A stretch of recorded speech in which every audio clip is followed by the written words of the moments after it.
Have you ever been, like, stuck in line at the grocery store? And you see someone taking ages counting out exact change. And you just catch the eye of the person behind you, and there's that silent sigh, you know? Oh, yeah, totally. Or you're in traffic, Yeah. and someone does something just absolutely baffling behind the wheel. Exactly. And everyone around just kind of shakes their head or rolls their eyes together. Those little moments, right? Yeah. The shared frustrations, the kind of quiet absurdities. The things that make you want to groan. Yeah. But sometimes, yeah, you actually laugh out loud. Right. Well, those moments aren't just like fleeting annoyances. Turns out they're actually the raw material for something, well, pretty profound. Today, we're doing a deep dive into observational humor. And it's not just about, landing a quick punchline. No, it's much more nuanced. It's the art of finding the funny in the super mundane, the slightly awkward stuff, the absurd things we all experience every day. And it's kind of a powerful lens, actually. Helps us understand ourselves, our society, maybe even just how to get through the day. So our mission for this deep dive is, well, it's pretty ambitious. We want to unpack the history, and it's surprisingly long, actually. Way longer than most people think. Yeah. And then we'll get into the psychology and sociology, like why do we laugh at stuff that seems so obvious? The science behind the snicker, you could say. I like that. Yeah. Then we'll look at how it's showing up today, especially online, in the digital age. And how it's thriving there. And finally, we have to grapple with some of the complexities, the controversies, maybe some uncomfortable truths about it too. Yeah, it's not always straightforward. We've pulled together a really comprehensive set of sources for this. Yeah. Academic studies, history stuff, real-world examples. Everything we could find, really. Yeah, trying to give you, the listener, the full picture. So, okay, let's get into it. Let's do it. Okay, so when we talk observational humor, my first thought is it feels so current, right? Like TikTok videos, memes, that kind of thing. Right, very now. You see a quick clip, laugh, scroll on. It feels totally modern. But you're saying that's not the whole story. Not at all. The truth is, this kind of humor, it has roots stretching back thousands of years. Yeah. Long before smartphones or the internet or even, stand-up comedy as we know it. Thousands. Wow. Okay. Yeah, it's fascinating. The core idea of finding amusement in everyday life is genuinely ancient. Like, picture yourself in Athens, maybe around 400 BCE. Okay, I'm there. Toga and everything. Maybe. And you see Socrates, the famous philosopher, right? Known for his sharp wit. Right. Asking annoying questions. Exactly. So maybe he sees some guy loudly pretending he knows everything about farming, giving advice, sounding super confident. But clearly has no clue, like never held a shovel. Precisely.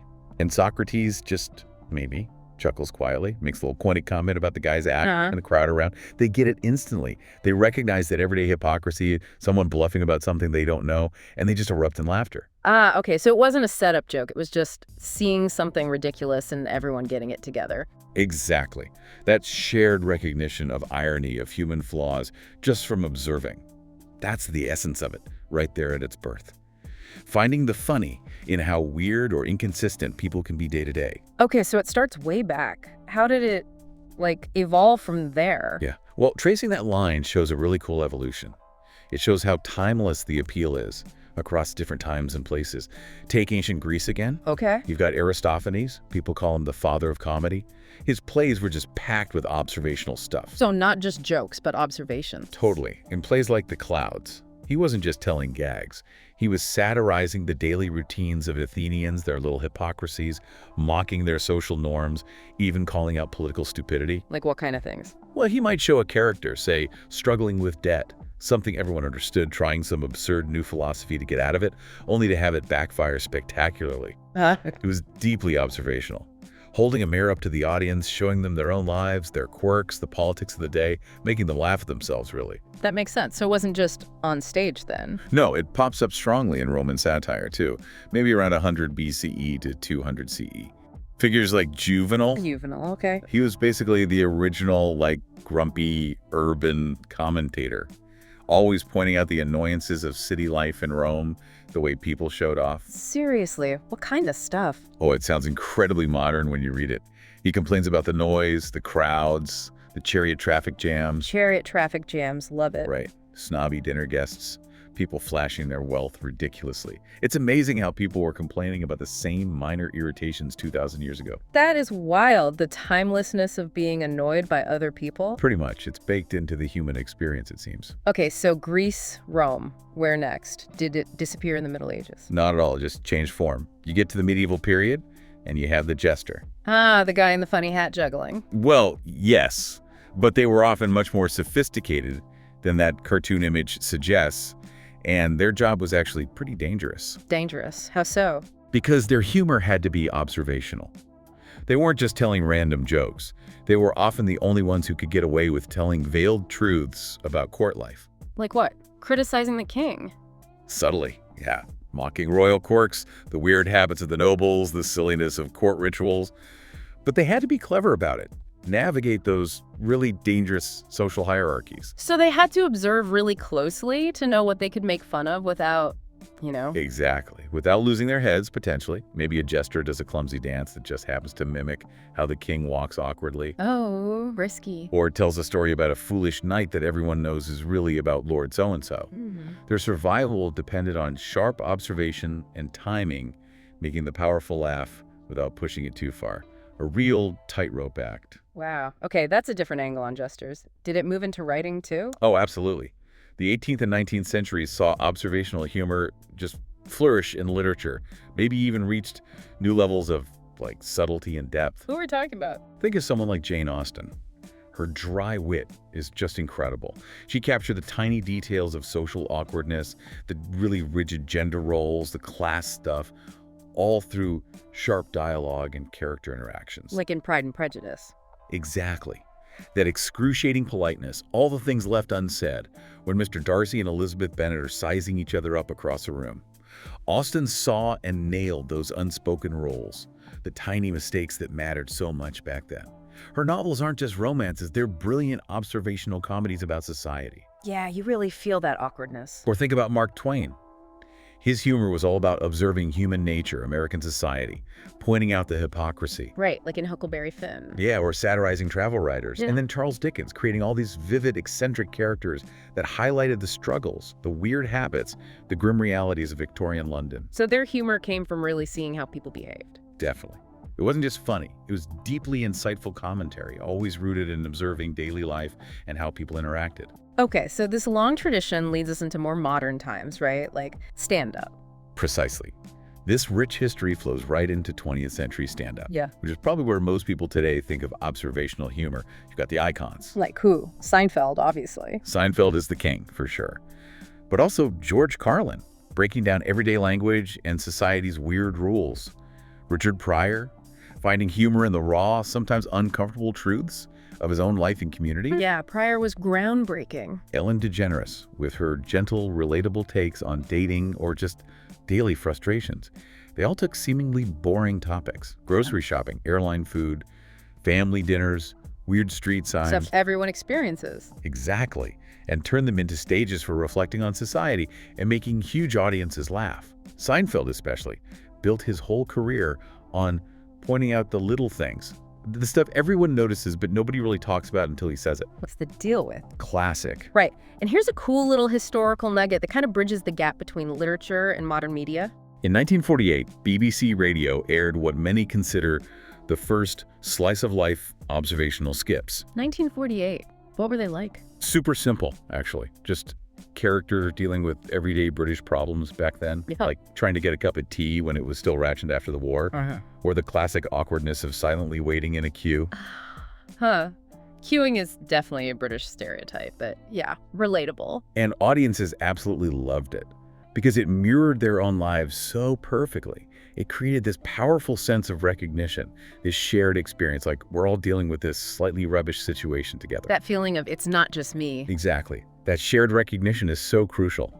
And it leads us perfectly from what observational humor is and where it came from to why it actually works on us. Why does it resonate so deeply? Right, we get the history, but what's the psychology behind it? Why do we laugh at the obvious? It seems weird that something so familiar would be funny. It does seem counterintuitive, yeah. But there's a core theory that helps explain it really well. It's called the benign violation theory, proposed by psychologists McGraw and Warren back in 2010. Benign violation. Okay, break that down. So, The idea is we laugh when something hits two conditions at once. It has to be a violation, but it also has to be benign. Violation, like breaking a rule? Sort of. It's something that breaks a norm, feels a bit awkward, is slightly out of place, or just feels wrong somehow. But, and this is key for it to be funny, it also has to be benign. Meaning harmless. Exactly. Relatable, non-threatening, not causing any actual harm. Think about someone trying to get off an elevator politely, but the doors keep closing on them. Oh God, yes, the awkward dance. Oops, sorry. Right. That's a social violation. It messes up the smooth flow of interaction. But it's totally benign. Nobody's getting hurt, and most of us have been there or seen it. So the humor isn't the mistake itself, but the fact that it's a mistake and it's harmless. Pretty much. Our brain quickly goes, okay, that's weird, wrong. But wait, it's fine. Yeah. No danger here. And that quick assessment, that release of minor cognitive tension, comes out as laughter. It's how we process minor social slip-ups. The relief laugh. Thank God that wasn't worse. Or me. Kind of. And building on that, you also have social identity theory playing a role. Okay, how does that fit in? This theory suggests humor, especially observational humor, reinforces our sense of belonging to a group. Like when a comedian jokes about the absolute chaos of group chats. Oh yeah, the endless notifications, the one person who only sends voice notes. Exactly. You laugh because you instantly feel seen. You're not alone in finding it annoying or baffling. And feeling seen makes you feel understood, connected to everyone else who gets it. It creates this little bubble of shared experience. Like an inside joke for everyone who lives online. We get it. Precisely. And within that shared feeling, there are other psychological things happening too. One is cognitive dissonance. Right, when you hold two conflicting ideas at once. Yeah. Observational humor is great at pointing out the contradictions we often ignore. Like, maybe you pretend to love those endless Zoom meetings for work. Nodding along, using all the buzzwords. Synergy. Well, secretly, you're just completely exasperated, right? Definitely screaming. Heaving inside.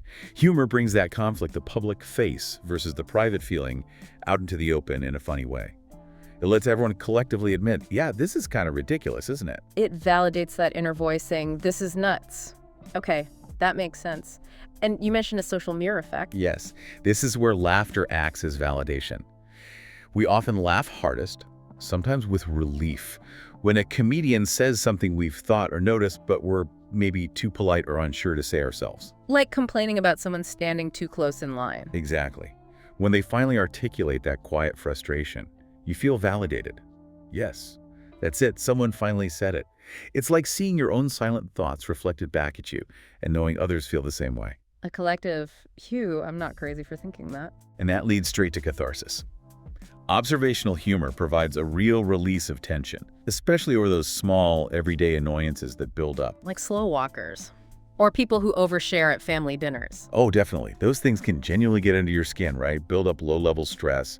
But when you laugh about them together, they become manageable, even kind of funny. It's a healthy way to let off steam, deal with the little frustrations without letting them swamp you. So it's good for us individually, but what about the bigger picture? What are the sociological impacts? How does this shape society? Sociologically, it's really powerful. For starters, it subtly reinforces social norms. How does that work? By making fun of people who break them. Pretty much. When a comedian jokes about someone talking really loudly on speakerphone in public, totally oblivious. Oh, yes, the worst. The laughter isn't just about that person. It's the whole audience recognizing a broken, unwritten rule. That shared laugh reinforces what's considered acceptable behavior and what's not. It's like a gentle, collective nudge towards conformity, often without anyone realizing they're learning a social lesson. Like a subtle form of social control, but funny. We all agree this is annoying, right? Good. Exactly. And it can also be used to challenge power structures. Satire, which is like observational humor's close cousin, is really effective here. Oh, so?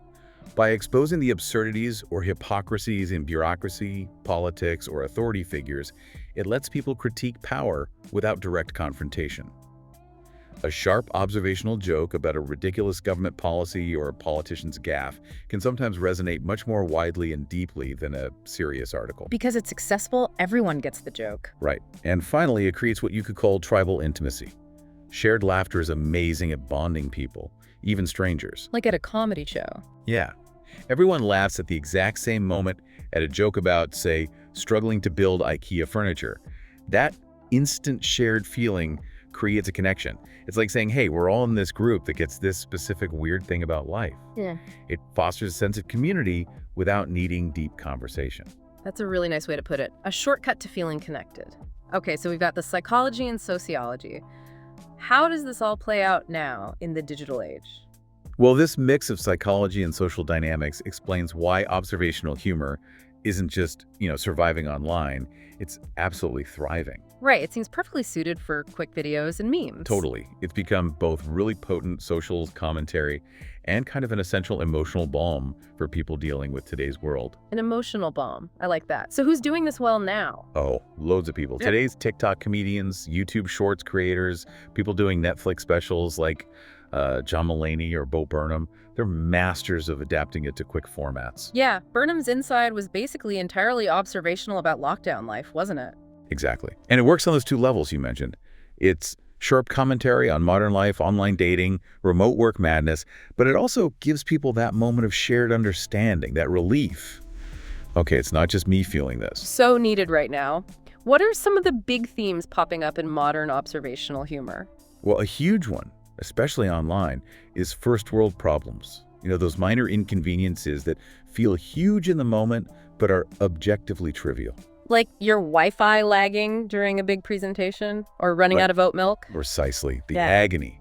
They're not real problems, but they feel like it. And that shared low-stakes frustration is perfect meme fuel. Everyone with a smartphone gets it. The spinning wheel of death. A modern tragedy. Then there's all the humor around digital etiquette, the weird, unwritten rules of being online. Like seeing someone's read your message but hasn't replied for hours. Right. The anxiety. Exactly. Or the tension of seeing those three dots appear Yeah. and disappear where someone's typing. We're all figuring out these new social codes, and humor comes from pointing out how awkward or weird they often are. Yeah, it's a whole new world of social anxiety. And then there's the stuff that really captures the mood of younger generations. Millennial burnout and Gen Z irony. Ah, yes. The exhaustion humor. Right. It taps into that feeling of navigating recessions, pandemics, precarious work. There's a quote that nails it. I survived a recession, pandemic, and now I'm ghosted by a recruiter. Oof. Too real. It's delivered with that deadpan exhaustion, using humor to cope with this collective feeling of, seriously, this is what we've got. It's funny, but there's a real truth underneath. Yeah, it's a coping mechanism writ large. And how's this stuff showing up in, news or social commentary? Well, you see shows like Saturday Night Live or comedians like Hasan Minhaj or Ziwe Fumido using everyday awkwardness to tackle really big issues. Like a race or class? Yeah. They might use a cringy family dinner scene or weird interview moment or a political slip-up as a way into talking about race, class, generational divides. They make complex topics accessible through relatable situations. And it's used in politics too, right? Like those relatable reels. Definitely. Our sources point out how, say, Twitter threads will often mock politicians, not for their policies, but for everyday gaffes, saying the wrong word, looking awkward, seeming out of touch. Makes them seem less competent through relatable human flaws. Exactly. It can be surprisingly effective at shaping perception, sometimes more than a policy debate. Again, just reporting what the sources observe here, not taking sides. Right. And what about the future? AI. Yeah, this is really fascinating and maybe a bit weird. AI-generated humor is starting to emerge. AI creating memes, even trying to write stand-up based on observational patterns it learns from data. Can AI really observe, though, or is it just pattern matching? That's the million-dollar question, isn't it? Can it feel the frustration of traffic or just calculate that traffic frustration is a common topic? Yeah. Blurs the lines between authentic human experience and algorithm. What happens when the observer isn't human? Whoa. Okay, that's a bit mind-bending. But maybe brings us to the less comfortable side. As much as we love it, observational humor isn't always simple or harmless, is it? No, definitely not. This raises a really important point. While it's powerful and connecting, it's got complexities. There's this idea that because it's about shared stuff, it's always safe, always fine. But that's a myth. It is. It's crucial to understand the myths and the controversies around it. Okay, let's tackle myth number 1. Observational humor is always safe. Why isn't that true? Well, pointing out cultural norms or behaviors, even if you mean it harmlessly, can easily alienate or stereotype people if you're not careful. Think about the whole Karen meme. Right. Started as targeting specific entitled behavior, but then... But then it got broader, and you could argue it sometimes borders on gender bias, maybe class bias, just by using that specific name to paint a whole demographic with one brush. It shows how intent I was just observing this type of behavior doesn't always line up with the impact it has. What one person finds funny, another finds offensive or stereotyping. Exactly. Impacts matters. Okay, what about myth number 2? It's low-effort comedy. The idea that anyone can just point at something obvious. Oh, that one really undersells the skill involved. We definitely need to debunk that.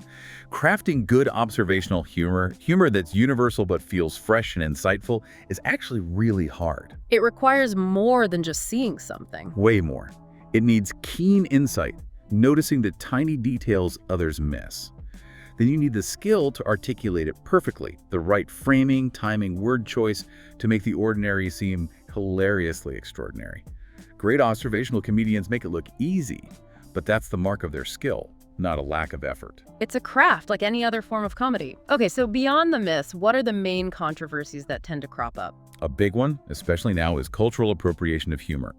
This is when comedians or creators use humor styles, accents, or specific cultural details from cultures they aren't part of. Like a white comedian doing jokes based on, say, Black family dynamics, or mimicking an accent. Exactly. Even if they say it's just observational, it can be really problematic. It risks trivializing or misrepresenting those experiences, and it takes the narrative away from the people who actually live it. It comes down to authenticity, respect, and who gets to tell whose story. That definitely sparks debate. And it ties into the bigger fight over political correctness versus freedom of speech, right? Especially with sensitive topics. Absolutely. This is a minefield. Where do you draw the line when jokes touch on religion, gender, disability, identity? Observational humor can unintentionally punch down. Meaning, target marginalized groups. Yeah. Even if the comedian's intent isn't malicious, a joke that observes something about a vulnerable group can still cause real harm. It forces these really tough conversations about artistic freedom versus social responsibility. Context, power dynamics, potential impact, they all matter hugely, not just the intent. It's not just about whether the comedian thinks it's funny. Right. And there's one more kind of uncomfortable truth our sources brought up. Something about empathy. Yes, this is a really interesting and slightly concerning psychological insight.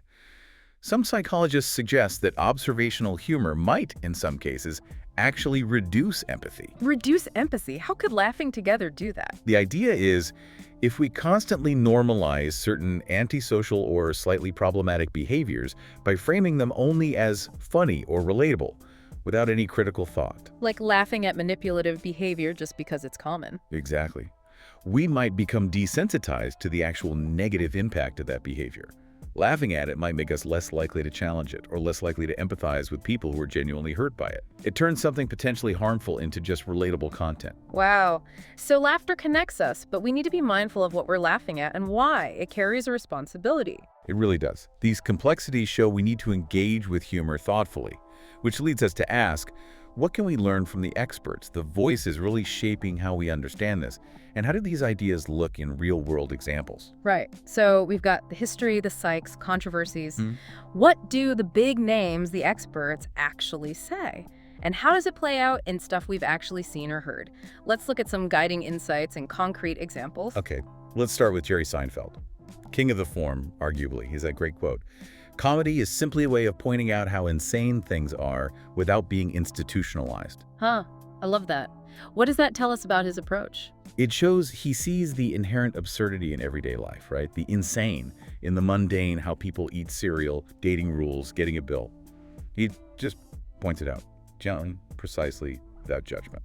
The act of pointing it out is the comedy, creating that instant connection and relief. Just acknowledging the shared weirdness. Okay, who else? There's Dr. Rod Martin, a key researcher in humor psychology from the University of Western Ontario. He talks about humor being both adaptive and maladaptive. Adaptive and maladaptive. How does that apply here? Adaptive humor helps us cope. Laughing at daily frustrations like terrible Wi-Fi or impossible IKEA instructions is healthy. It's release, it helps us manage annoyance. That's adaptive. Okay, makes sense. What's maladaptive? That's when humor is used, maybe sneakily, to mask aggression or feel superior. If an observational joke subtly mocks a group's struggles or consistently punches down, it stops being harmless observation and becomes, well, kind of hostile or exclusionary. It can be a bridge or a barrier. That connects back to the empathy point. It's a fine line. What about Hannah Gadsby? Her work really shook things up. Absolutely groundbreaking. She uses observational comedy, gets the audience laughing and comfortable with relatable stuff. And then pulls the rug out. Exactly. She deliberately weaves in personal trauma or systemic injustice linked to those observations. She makes you laugh, then forces you to reflect, often uncomfortably. She uses the intimacy of observational humor to confront tough truths, pushing the boundaries way beyond just getting a laugh. It's humor with a gut punch. Powerful stuff. Any academic perspectives? Yeah, Dr. Sophia Rowley, in her book, The Sociology of Humor, has this great line: humor acts as a form of social literacy. It teaches us how to behave by laughing at those who break the code. Social literacy, like learning the rules by laughing at people who break them. Precisely. It highlights humor's role as this informal teacher of social norms. When we laugh at someone being rude or awkward in a sketch, we're collectively reinforcing what's considered okay and what's not. It's a subtle lesson in social behavior delivered with a chuckle. Keeping the social order one joke at a time. Okay, so with those insights, let's see some real-life examples. Bring these ideas to life. Okay, stand up. Think about Hasan Minhaj's Homecoming King. He uses really personal stories about his immigrant family. Like his dad wanting him to be a doctor, the prom story. Yeah. But he uses those specifics to talk about broader things. Immigrant parent awkwardness, cultural clashes, growing up between worlds.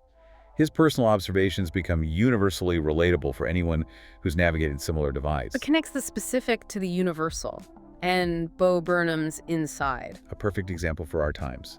He took the shared, mundane, isolating experience of lockdown and turned it into this poetic, often dark, absurdity. Lines like, FaceTiming your mom from a room you never leave. So bleak, so funny. Right. He captured that collective angst, boredom, and surrealness through sharp, specific observations about that unique, shared experience. It was art born from mundane observation. Totally resonated. What about social media? Oh, TikTok is full of it. Take @CorporateNatalie. She parodies remote work culture, the Zoom fails, the buzzwords. Let's circle back on that synergy. Exactly. It's hyper-specific to that corporate world, but instantly recognizable and hilarious for anyone in it. She nails those tiny behavioral tics. It's like she's bugged our meetings and those brown parents reacting to technology reels. Another great example. They blend generational humor with cultural commentary. The parent baffled by Dropbox or struggling with a complex remote. Beta. What is this thing? Right. It taps into both the universal parents versus tech thing and specific cultural nuances of immigrant families adapting. It's funny on multiple levels. And just everyday stuff, like public transport. Yeah, the UK show Man Like Mobeen has brilliant sketches about the sheer misery of waiting for a bus that's never on time, the weird people you encounter. The silent, shared suffering at the bus stop. Exactly. It's a routine hell for millions. And turning that shared annoyance into comedy creates instant solidarity. Relatable pain made funny. These examples really show how universal it is, but also how it gets filtered through different experiences, right? Like different cultures might observe different things. Absolutely. It's fascinating how observational humor hits globally, but each culture adds its own distinct flavor, focuses on different things, delivers it differently. It's like a global giggle, but with local accents. Okay, let's take a quick trip around the world. How does it look in Japan? You mentioned Owari comedy. Right. Owari definitely has observational bits, but it often relies more on structured formats like Manzai, the straight man, funny man duo. The rapid-fire banter. Yeah, and lots of physical humor, exaggerated reactions, observations about social life are there, but they're often presented in this very high-energy, performative way, sometimes with slapstick. Less subtle nod, more overt performance. Different vibe. What about India? What are the go-to themes? Often revolves around family stuff, those auntie-uncle behaviors, the nosy relatives, the pressures around marriage. The arranged marriage process. Definitely. The awkwardness, the expectations. Also bureaucracy, the chaos of public transport, things that are constant shared frustrations become comedic gold. It's often humor born from shared exasperation. Makes sense. And the Middle East. You mentioned restrictions might play a role. Yeah, observational comedy is growing, but depending on the country, there can be political or social sensitivities. So subtlety becomes key. Like using metaphor or coded language? Exactly. Pointing out absurdities indirectly, requiring the audience to kind of read between the lines. The humor comes from the cleverness of the veiled critique as much as the observation itself. Interesting. So quick comparisons, USA versus UK. Okay, USA, often themes like dating apps, office culture, awkward small talk. Delivery tends to be punchline-driven, witty, high energy. In the UK. More focus on, say, queuing etiquette, awkward silences, weather obsession. Delivery is typically drier, self-deprecating, understated. Humor and quiet resignation. Got it. How about Nigeria? Often humor around religious contradictions. The madness of public transport, like the Danfo buses. Delivery is usually super energetic, expressive, really engaging the crowd, almost interactive. Lively. And Pakistan. Themes like rishta culture, matchmaking, load shedding, power outages, nosy relatives are huge. Delivery is often more storytelling focused, drawing the audience into a shared narrative. It's amazing how the core idea adapts. Okay, so we've seen its history, psychology, modern forms, global variations. Let's try and sum up. What are the ultimate strengths and weaknesses of observational humor? When you boil it all down, its enduring power comes from how fundamentally human and connecting it is. Let's start with the strengths. Why has it lasted so long and spread so wide? Number one has to be its universality. It cuts across class, age, background, because it taps into shared human experiences. Traffic jams, awkward dates, family quirks, everyone gets it. No special knowledge needed. It's democratic. Makes everyone feel included. And personally, it's therapeutic, right? Hugely. Laughing at everyday frustrations and possible packaging, tech fails, is a healthy coping mechanism. It releases tension, turns annoyance into amusement, creates solidarity, a vital emotional pressure valve. And it serves as a kind of time capsule, too, a cultural archive. Definitely. This is often overlooked. Old observational comedy gives us this vivid, funny snapshot of how people lived, what bugged them, their social rules at a specific time. It's a living record of human behavior. Like Seinfeld reruns are practically historical documents now. Okay, so those are big strengths. What about the weaknesses, the downsides we need to watch out for? Well, a major one is the risk of reinforcing stereotypes or microaggressions, even unintentionally. That line between observation and caricature is thin. Very thin. Jokes about cultural habits, gender roles, etc., if not done with care and awareness, can easily slip into harmful generalizations that mock or other a group, rather than just pointing out a shared human thing. And it can sometimes make light of serious issues, trivializing real struggles. Yes, that's a real danger. Joking about, say, the cost of living or healthcare challenges is just a relatable annoyance can downplay the genuine hardship some people face. It risks masking deeper problems with lighthearted banter. It needs sensitivity to context. And finally, in the digital age, the problem of platforms may be sanitizing it too much, losing its edge. That's a growing concern. Algorithmic policing, strict content rules. Comedians might shy away from riskier, more pointed observations for fear of being penalized. Leading to blander, safer comedy? Potentially, yeah. The raw honesty that makes it great can get diluted if everyone's playing it too safe to appease the algorithms. It could lose its authentic bite. So it's this incredibly powerful tool for connection and insight, but it demands real thoughtfulness and responsibility to wield well. Exactly, a delicate balance. Wow. Okay, so this whole deep dive really hammers home that observational humor is, like you said earlier, our societal mirror. It shows us how we live, how we cope, what drives us crazy. And reminds us there's real comfort in knowing we're not alone in finding life, well, beautifully ridiculous sometimes. That shared laugh over something small is actually pretty profound. It really is. So looking ahead, what's next for this? You mentioned AI. Yeah, the future possibilities are fascinating. What happens with AI-driven humor learning from our data? Can it capture human absurdity or just mimic it? Will it feel authentic? Big questions. And what about humor becoming more layered? Right, the rise of intersectional humor. Comedy that weaves together observations from different perspectives, class, race, gender, culture, creating richer, more nuanced takes on life. How will that continue to evolve? Showing the complexity of experience, not just one viewpoint. Exactly. And then there's the ongoing tension. Platform censorship versus free humor. How will comedians navigate stricter online rules? Will it stifle edgy observation or force more creative ways to make points? That battle will definitely shape what we see. It really comes back to that quote you mentioned. Yeah. The best observational comedy doesn't just say, look at this absurd thing. It says, we all do this.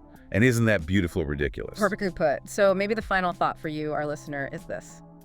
What stands out to you about observational humor in your own life? What everyday absurdity made you laugh recently?